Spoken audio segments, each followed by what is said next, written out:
Welcome to the Harris-Made Chef Services Tailgate Show.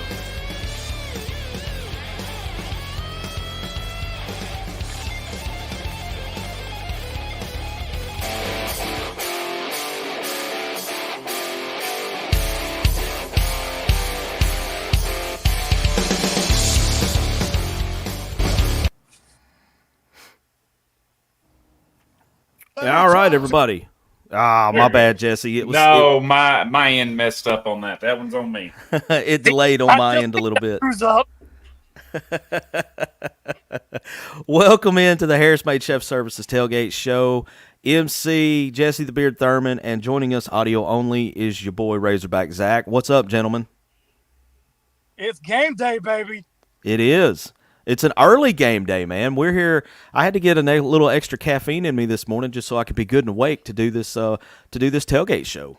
Amen to that, dude. Amen to that. What's going on, Jesse? What's going on? So before we jump into Razorbacks, how about Washita Baptist Amber Heard in the bed? Oh man, that was brutal. Senior night at that. Yeah, senior night, and you lose to a team that was 0-8 on the season. Well, but think about this, too. You know, a week or so before that, they knock off the number one team in the country in Harding. Yeah. And then you turn around and lose, because we talked about this on the Dave Ellswick show yesterday morning. And you lose to a winless Southern Nazarene that I want to say Henderson beat by like 40. Yeah, it was. They were not a good team. They had struggled mightily. Of course, when you get in this point in the season and you're 0-8, I mean, it's just one of those deals. Nothing's going right for you. True, but at the same time, and to your point, Jesse, you know, you had made this point a couple of weeks ago on the show. It just goes to show that the world of college football, the doors have completely blown off at every level. At every level. I mean, it's just unreal. I got to ask the question, are we now seeing the result of the equal playing field of the portal? I mean, it's hard to say no. It's hard to argue with it when you see some of these upsets like that had happened. I mean, you know, you go and Washita's a really good team. Washita was number 3 in the country in that division. So to have an 0-8 team come up and grab that, I mean, this would be, you know, to put this, I don't know of a good comparison to put this on. Maybe like a UMass beating, you know, Alabama or Georgia. That would probably be about the equivalent. Alabama. Well, yeah, I was going to say Vanderbilt beating Alabama, but Vanderbilt's pretty solid this year, so I can't use that example. So it's wild, man. I mean, I never would have thought this, because you had Harding get their 25 straight game winning streak snap, which is the longest of any Arkansas-based team at the collegiate level. They broke the 64-65 Hogs record of 22 straight. And then they get upset, and then Washita turns around, and like you guys pointed out, on senior night at that. I mean, you try to make your memories on senior night, and then you come out and you just absolutely lay an egg on senior night. That's got to be rough. But even, you know, I don't know if it laid an egg so much as Southern Nazarene got lucky there at the end. Well, and like I said on Dave yesterday, man, sometimes it's better to be lucky than to be good. You know, because they never should have been in that position either. Right. But right. You know, like that LSU pick from a couple of weeks ago with the Arkansas game, they were in the right spot at the right time. Maybe Southern Nazarene just got lucky. Yeah, maybe so. I mean, nonetheless, Washita, you know, it kind of puts a little damper on the great season that they were having to this point. But, you know, at that level, as long as you get into the playoffs, man, anything can happen. And it would not surprise me in the least to see a rematch at some point between Harding and Washita if the brackets match up that way. Absolutely. I think you really got about 3 or 4 teams at that level. Yeah. And this year, Washita is one of them. I just want to appreciate this show for being able to say Washita correctly. At least we're not on here Washita. Washita like national talking heads. Oh, Wachita. It's Wachita. Anyways, Yeah. boys, let's jump into some Razorback football. Got breaking news on Twitter from Pete Thamel. The country's leading wide receiver, Trey Harris, is a game time decision, and if he does go, he is going to be limited. Yeah. Which that's That going to play helps us into the Hogs' favor today for sure. Yeah, and it looks like I'm looking at Ethan Westerman on Twitter posted about 24 minutes ago the final availability report. Harris is the game time decision. The rest of the guys that were out for Ole Miss have been out for a while. They're kind of the equivalent of our Jalen Braxton. So they've got several other guys out, but it's guys that have been out multiple games. I looked down here at Arkansas's, and I noticed a name that I hadn't seen on here until this one. Maybe I just wasn't paying attention, but Tavis Metcalf is also a game time decision. He was listed as questionable. Yeah. On Fridays, maybe I'd seen that. And Jaquindon is out again. He's still listed as out.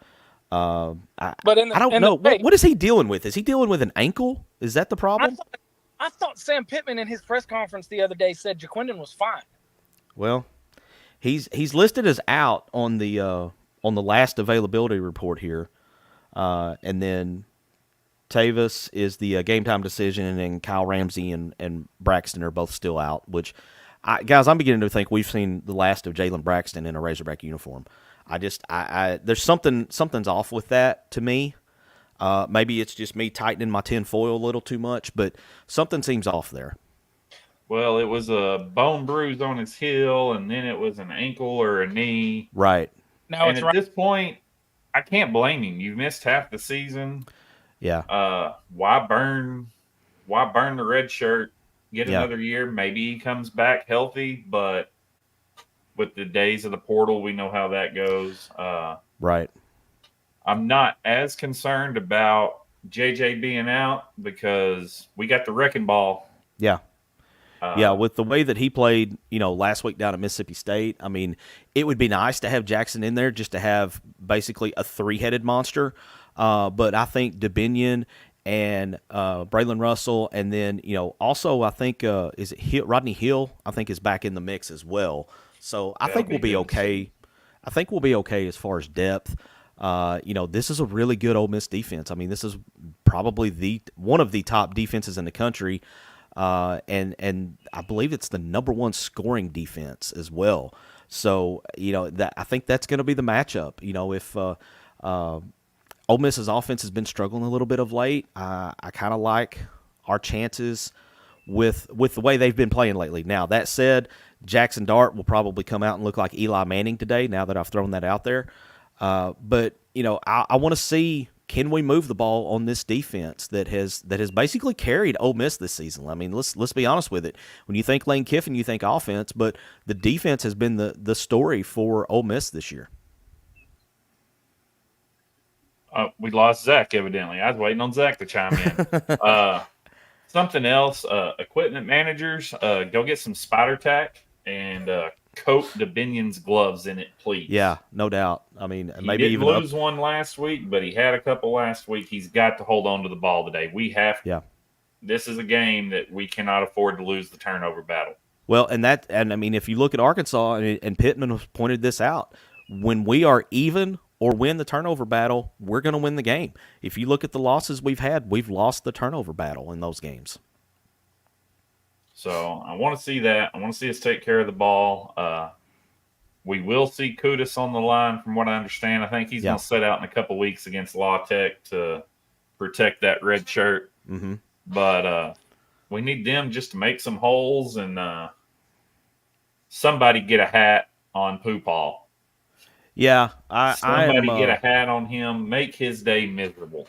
Yeah, I try to be fair-minded about these guys that transfer out, but today's the one day that I want him to have the worst game of his career. The rest of the year, he can look like Brian Urlacher the rest of the year, as far as I'm concerned. But today, I want him to have an off day because he has thrived in that Ole Miss defense. I mean, he's doing exactly down there what we thought he was going to do this year at Arkansas had he not transferred. And I'll just say this, man. Can you imagine him and a Xavion Story as your top 2 running backs? I mean, that would be one of the most deadly linebacker duos in the conference. But with the portal age, it just wasn't meant to be. And both guys seem to be thriving at their new homes. So let's just let's line it up and see what happens. Yeah, both of them back there. That would really help our pass rush this year. Yeah, no doubt. We need Landon Jackson to keep doing Landon Jackson things. Mm-hmm. I'd love to see another strip sack this week. I think we need something good to happen early. Last week he got that strip sack, and that just kind of set the tone at that point, because it was 3-4 plays later Arkansas had scored, and it just seemed to kind of set a tone. If Arkansas can come out and maybe force Jackson Dart into an interception early, you might see a repeat of a few years ago when Matt Corral had that really bad day at Arkansas, because he came in on fire into that game. And I don't know what it was that Barry Odom's defense did that day, but they put something in the scheming that he had not seen, and that poor dude was just off his game all day. 6 interceptions. That's the one that put Hudson Clark on the map to where people knew who he was. Yeah, got him a scholarship. Yeah, because he was still a walk-on at that time. Yeah, I'd forgotten about that. But you've got to have a big play early, keep the crowd in it. The crowd is going to be meh at best because it's an 11 a.m. game. And you're also, I think we'll be down a little bit today because, for whatever, when Arkansas gets into this point of the season, unless they're having a year where they have maybe 2 losses at tops to top 10 teams, you lose a little bit when deer season starts. Deer season is underway. You got the youth hunt going on today. I'm actually going to the woods today myself later on, taking my boys with me. But, you have some people that will choose to go to the woods over coming to the game. Hopefully we get a good, 60, 65,000 crowd. I've seen a lot of tickets on sale on social media of people just trying to, recoup their money because they're not going to be able to make it for whatever reason. And Ole Miss usually travels pretty well. So, this 11 a.m. games usually favor the road team anyway. We need something big to happen early, whether it's a kickoff return or a long pass play or a big defensive play to get that crowd in it and get them rolling. Because that always seems to make a difference, especially in this game. For whatever reason, Ole Miss tends to struggle when they come to Fayetteville. We need to keep that train rolling and make it as tough as possible on them. Absolutely. D-Mad's up on the hill today. He sent some pictures in our team chat. Yeah, Pretty good crowd at Hogtown, so we might have a good turnout. We'll kind of see what it looks like as they file into the stadium and where the seats fill. Yeah. But MC, what do you say we grab us a quick break, pay some bills, and then we'll come back and we're going to talk about a memo sent out by Mr. Greg Sankey. I think that'll have be a direct effect on today's game. Yeah. So you're watching the Harris Made Chef Services Tailgate Show. Back right after this. Chef James Harris is the go-to for our catering needs at Inside the Hog Pit, and he should be yours as well. Whether it's tailgating, a wedding celebration, or a simple Wednesday night meal that you don't have to prepare, Chef James builds the platform for an incredible dining experience. And with a wide variety of styles and influences, you can be sure Chef will have the menu ready for whatever your needs are. Oh, and by the way, fellas, looking for a romantic date idea? Chef James offers private chef services as well. Think about it. Just you, your significant other, and a beautifully prepared meal all in the comfort of your own home. Check out Harris Made Chef Services now on Facebook at Harris-Made, or give Chef a call at 609-816-5629 to discuss your culinary needs.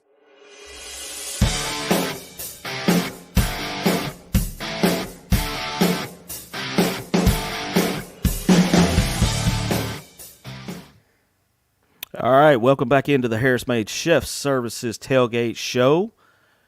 Jesse, the Beard Thurman, your boy MC. Zach will be back with us shortly via audio only. He's out and about today. Excuse me, out and about. So it's kind of hard to keep the camera rolling when you're out on cellular service, but we'll get his audio back in here shortly. So, Jesse, you teased this before we went to the break. Greg Sankey sent out a memo late yesterday afternoon, I believe it was. Go ahead and tell us a little bit about that. So evidently, Greg Sankey has become tired of the Ole Miss possum approach. He sent out a memo.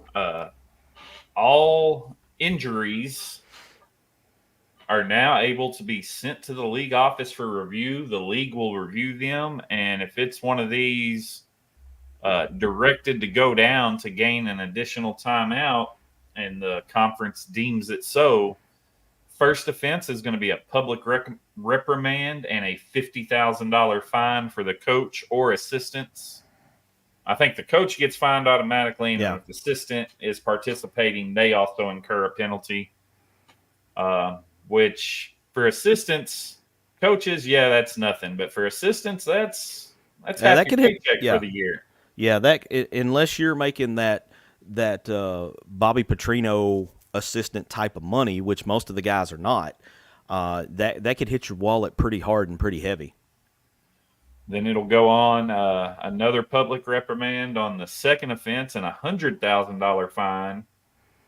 And then if you're dumb enough to get caught doing it a third time, you will be publicly reprimanded and you will be suspended for your team's next game. Yeah. That's, I'm very interested to see how this happens, how this affects today's game, because we've seen this and it's across the board, but Ole Miss has kind of set the standard, I guess, for these injuries, as we shall call them.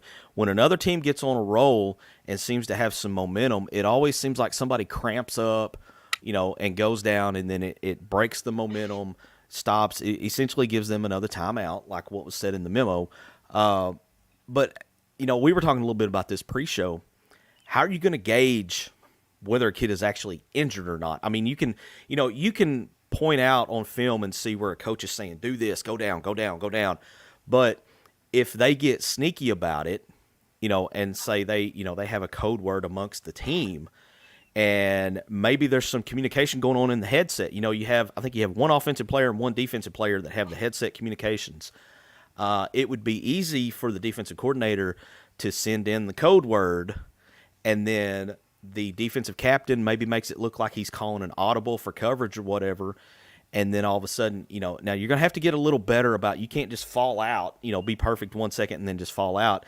You're going to have to put a little acting skills to work and maybe kind of reach for your leg or for your hamstring or something to make this work. But I'm very interested to see how they're going to actually police whether or not a kid is actually hurt. Because you can cramp up, go down, get to the sideline, be out of play, maybe two, and then you could come back in with a cramp. I mean, that's legit. We've seen that happen with actual legit cramps. So how they determine what's a real injury and what's a fake one is going to be very interesting to watch. Yeah, you cramp up, that'll take you down, but with the athletic trainers, get you stretched out real quick, run to the sideline, hit a mustard packet, hit a shot of pickle juice, and you're ready to go again. The weather will probably also help with cramps today. We're not going to have players out there in 90-degree heat getting dehydrated and cramping up. Cloudy and cool up on the hill, and then that should help with cramps. So it'll be a case-by-case basis. We'll just kind of see how it plays out. But I figure Ole Miss will be the first team to be punished. And I mean, let's be completely honest about it. They're the reason that this memo got sent out. I mean, that this has been an issue with them pretty much ever since, Kiffin. Actually, before Kiffin got there, I remember seeing this. There was a couple times when Hugh Freeze was the coach that you saw things like this happen as well. And then, under Matt Luke, there's not much to remember about that era. But, I'm sure it happened there as well. But it seems to have gotten to be a huge problem now under the Kiffin regime. And to their credit, it's kind of like NASCAR. You do it and you do whatever you got to do until NASCAR tells you you can't do this. And until they specifically spell it out, you keep doing it. So now that it's been specifically spelled out, we'll see what the hack is that they come up with to get around it. Yeah, you see backups coming into the game at times that don't make sense. That might be because that would be my first thought, is send a backup in there that you can afford to lose for 5 or 6 plays.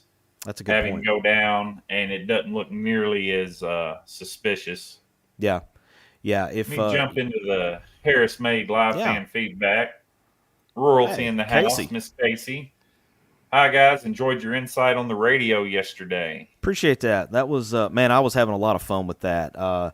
Anytime I can get turned loose to talk hoops with pretty much anybody, I'll talk to the wall if it's about hoops. And, game didn't really go the way we wanted it to last night, but that's the whole point of exhibition games is to have situations come up and work out kinks. And I think actually losing that exhibition game last night will be the best thing for them in the long run. Now, I don't want to get too far off in the weed on hoops. D-Mad just sent something in the team chat. And as I read it, it got me to thinking, and I'm going to agree with D-Mad here. He said, just FYI, me and my dad agree that Harrison needs a role probably at tight end. With our tight end depth issues after this week. The man's athletic. I'm not going to call him a kid because he's a grown man out there. Right. But the man's athletic. He's made some plays when he's been on the field. Yeah. Put him in there. Why not? Let our upper tier tight ends do the blocking. Let him sneak out, get him the ball, and see what he can do. Yeah. He's got speed. He's got athleticism. I think that could be That's a really good point. That nobody has talked about this guy other than him being the 28-year-old freshman that's on the team. But you're at a point now where you could use him because let's face it, if God forbid, but if one of those 2 tight ends that you have left goes down, you're in a bit of a pickle. And why not throw him out? Maybe it may not happen today, but coming up for that Louisiana Tech game coming up, maybe you try him out there. I know that's pretty late in the season, but at that point, that's a game where you don't want to risk one of those 2 guys getting hurt. So maybe you pull their snaps back a little bit, give Harrison a look at tight end just to see what can happen. And being a professional athlete, I don't think his knowledge and learning speed would be any kind of factor. I think he'll be one that can probably latch on a little bit quicker than some of these freshmen and sophomore on the roster. Give him a playbook, study it up, be ready tomorrow, run him through practice. Yeah. Because, that Louisiana Tech game, we should win that game. We should win that game running away. Mm-hmm. But that game could be very dangerous as our depth dwindles, which we don't have a lot of depth to begin with. But late in the season, we definitely don't want to mess around and get one of our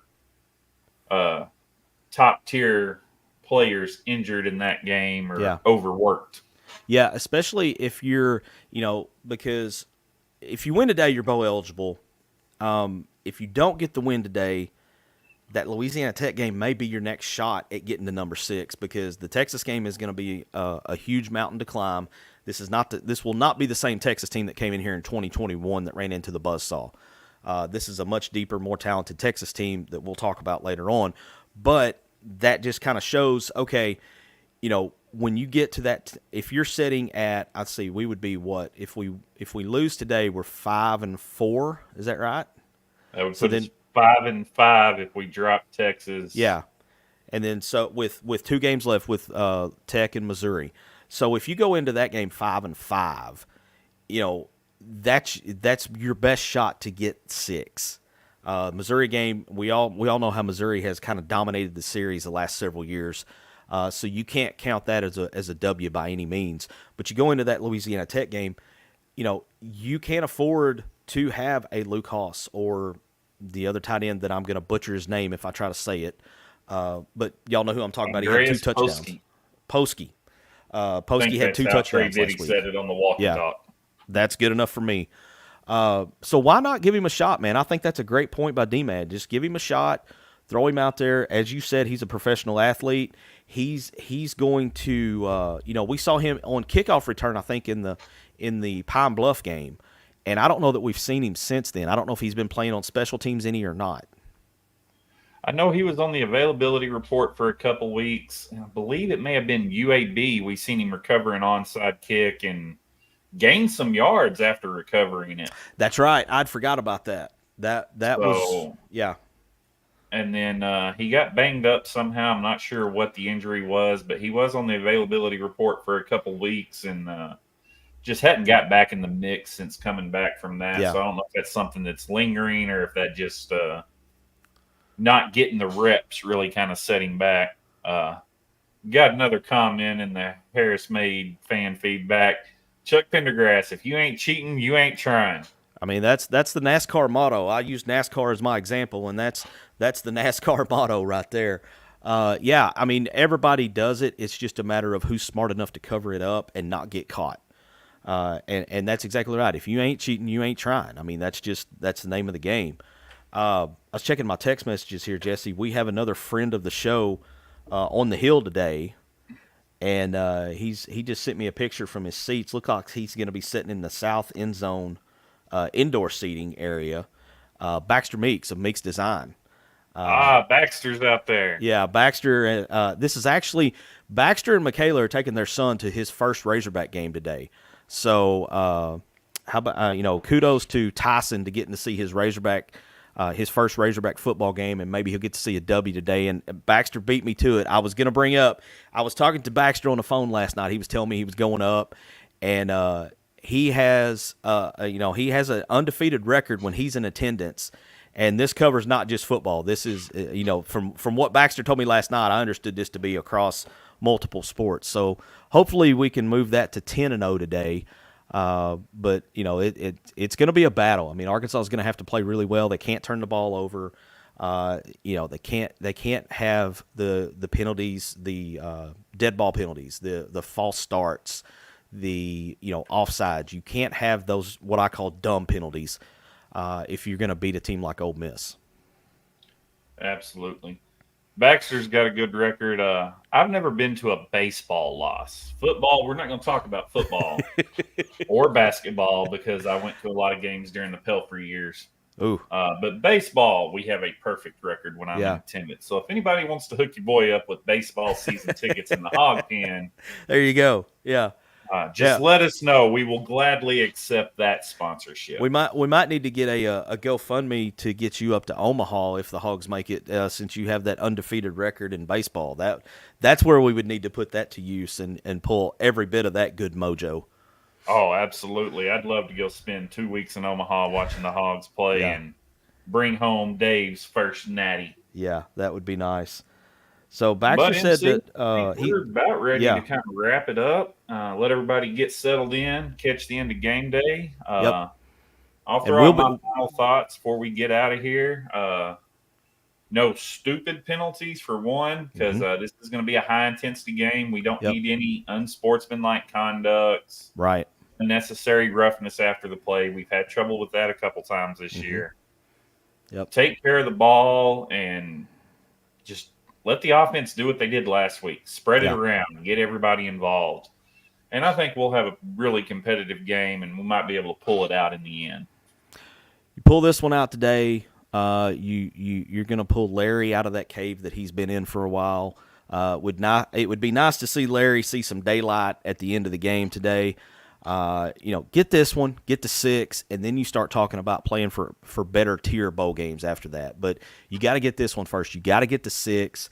And honestly, with the preseason prediction I made, if you get to 6 today, everything from this point forward after you get 6 is just icing on the cake, because they've already blown my prediction out of the water. So let's line it up. Let's play smart. Let's play hard and beat those Rebel, Land Shark, Black Bear, Colonel Rebs, possums, whatever their mascot is this week. So let's take them down and send them back to Mississippi sad. There we go. We appreciate everybody tuning in. MC's going to be out in the Deer Woods with his boys after the game, but Razorback Zach's going to jump on here with me for the Alan Kerr Advisors 5th quarter post-game show. We'll probably be live about 30-45 minutes after the final whistle. So tune back in then. Hopefully we'll be talking about a big Razorback win and another offensive explosion. And appreciate everybody tuning in. And woo pig suey. Let's go get them. Y'all have a good one. All right. Hey, Hawg Fanatics! We at Inside the Hog Pen are thrilled to announce that SeatGeek is now a sponsor. As brand ambassadors, we're excited to share that SeatGeek is a ticket app that simplifies the ticket buying process for all your favorite events. They provide a 0 to 10 score for each ticket, with green indicating a good deal and red indicating a not so good deal. As a special offer, Hawg Fanatics can get $20 off their first ticket purchase by using the code INSIDEHOGPEN. Check out our socials for the link and remember to use the code INSIDEHOGPEN. Yeah!